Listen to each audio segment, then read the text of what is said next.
Jadi mana yang kamu bilang akan ada teman kamu yang akan ngobrol dan memberikan pencerahan kepada kita? Udah janjian kok sebentar lagi. Oh, itu udah ada. Langsung aja kita sambut yuk. Ini dia beliau Senior Vice President Agency Bapak Rusli Chan. Halo Pak. Apa kabar Pak? Baik. Oh, Pak Rusli, apa kabar? Silakan duduk Pak Rusli. Soal perencanaan keuangan nih. Oh iya. Aduh. Kenapa tuh Nola deh? Kayak pasca lebaran itu kok kayaknya gimana itu supaya nggak terjadi itu loh masalah krisis kantong saya kering gitu setelah lebaran gitu loh Pak. Kalau saya sih kering enggak Pak, kantongnya lecek karena cuma saya remes-remes doang nggak ada isinya Pak. Gimana ya Pak ya? Cuma saya boleh masukin tangan jadi remes-remes gitu ya. Iya Pak. Nah, gimana Pak? Sebenarnya lebaran itu kan suatu hal yang baik ya, di mana kita merayakan hari kemenangan ya hari Pak. Kemenangan ya. Tapi penting sekali sebenarnya kita jangan sampai overspend. Kalau sampai kejadian itu ya apa boleh buat, kita harus cari sumber dana yang bisa membantu kita supaya pasca lebaran ini kita tetap dari segi pengeluaran kita juga tenang ya. Emergency fund itu mungkin salah satunya adalah solusi kalau seandainya kita punya emergency fund tentunya dari perencanaan yang sudah kita lakukan sebelumnya. Tapi kalau kita tidak mempunyai emergency fund, mungkin faktor lain yang bisa membantu kita itu adalah phone a friend kali. Ini bukan kuis Pak. Phone a friend tapi ujung-ujungnya aja nih Pak, bisa nggak saya? Bapak harusnya jadi bisa emergency fund kita. Usaha ya Nol ya. Salah satu bentuknya, ini salah satu bentuknya. Salah satu bentuknya mungkin adalah kartu kredit. Ya, di mana kartu kredit bisa menjadi solusi kita juga. Tapi tentunya kalau kita sudah gunakan kartu kredit ya jangan overspend juga. Kita harus menyeimbangkan kita punya keperluan pengeluaran itu dengan kemampuan kita untuk bayar. Jadi jangan asik gesek kartu kredit, akibatnya nanti meledak juga kan setelah itu. Iya sih. Sakit kepala lagi tuh Pak. Betul, sakit kepala yang baru lagi tentunya.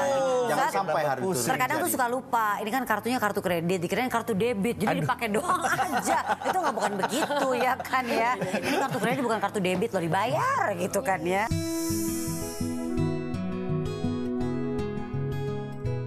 Kebetulan saya sendiri yang mengatur keuangan keluarga saya karena suami saya kebetulan mempercayakan masalah keuangan ke diri saya. Untuk keuangan keluarga kebetulan saya sendiri yang mengatur pos-posnya untuk apa aja. Yang mengatur keuangan keluarga itu ya adalah istri karena dia lebih pandai untuk mengatur masalah keuangan.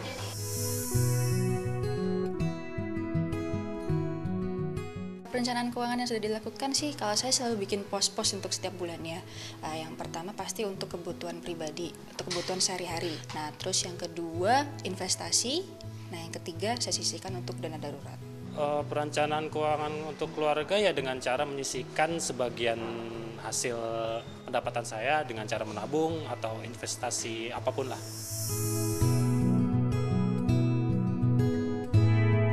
Pastinya kami sudah mempersiapkan. Pertama itu kami melalui dana asuransi. Dana darurat sih pasti ada ya. Keperluannya itu ya untuk masalah pendidikan jika kalau memang perlu, terus masalah kesehatan yang paling penting. Selamat siang. Dengan Mas siapa? Saya dengan Reza. Mas Reza. Jika di luar event Lebaran, Pak, atau bagi yang tidak merayakan Lebaran, apa sih langkah-langkah merencanakan keuangan secara general, Pak? Oke, terima kasih. Oke, terima kasih.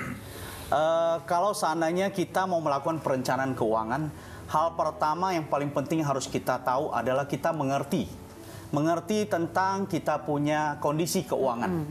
Yang kedua itu adalah kita harus atur, ya kita harus atur pengeluaran kita prioritaskan dan tentunya juga kita harus tentukan tujuan kita apa. Ya, tujuan dalam kehidupan, setiap orang mempunyai tujuan dalam hidup kan. Banyak hal yang kita inginkan, tapi skala prioritas kita harus atur skala prioritas untuk hal tersebut. Setelah kita punya hal tersebut, berikutnya tentunya kita harus berkomitmen dan disiplin melakukannya. Berkomitmen dan disiplin untuk melakukan saving misalnya. Ya, kalau dalam perencanaan keuangan biasanya ceritanya adalah pay yourself first ya. Jadi kalau pada saat kita punya penghasilan, hal pertama yang harus kita lakukan sebenarnya adalah sisihkan dulu berapa persen yang kita tetapkan itu untuk ditabung atau diinvestasi. Karena banyak orang berpikiran bahwasanya kalau saya punya penghasilan, apa yang biasanya dilakukan orang-orang?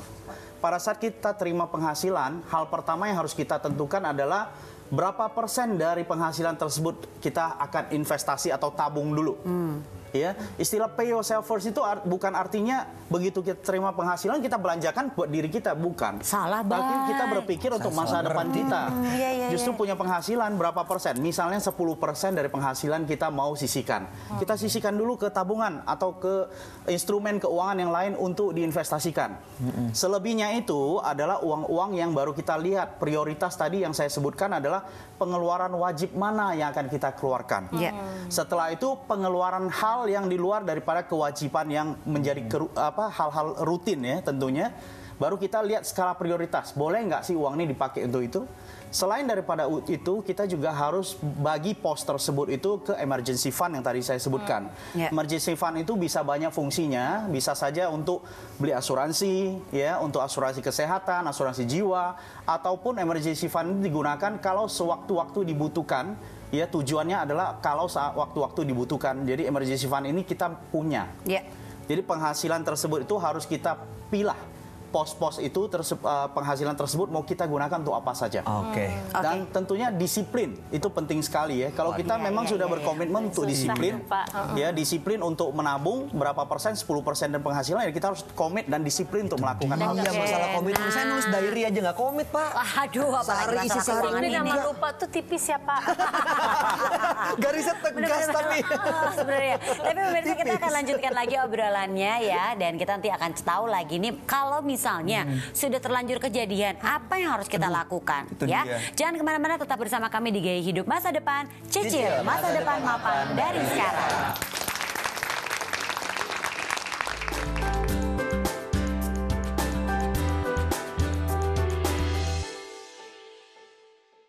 Dipersembahkan oleh